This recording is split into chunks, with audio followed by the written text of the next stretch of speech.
আসসালামু আলাইকুম রহমতুল্লাহি বরকাতুহু। সন্দেহ একটা খারাপ এবং মারাত্মক ব্যাধি।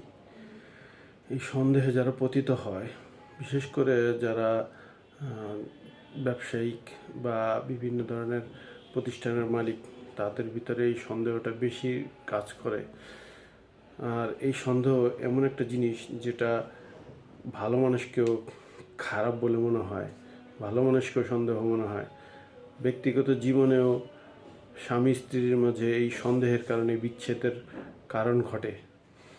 আর এই সিস্টেমটাকে চেঞ্জ করার জন্য আমাদের যে ফর্মুলা অবলম্বন করতে হবে তা হলো আমরা সন্দেহের ঊর্ধ্বে থাকবো। কারণ কোরআনে আছে যে হুজুর আল্লাহ তাআলা কোরআনে বলেছেন যে তোমাদেরকে যদি কেউ কোনো বিষয় বলে তাহলে তোমরা যাচাই বাছাই না করে বিশ্বাস করবে না। অতএব আমরা মনে মনে মন কলা না খেয়ে সন্দেহের উদ্রেক করব না, ভালোভাবে যাচাই বাছাই করব।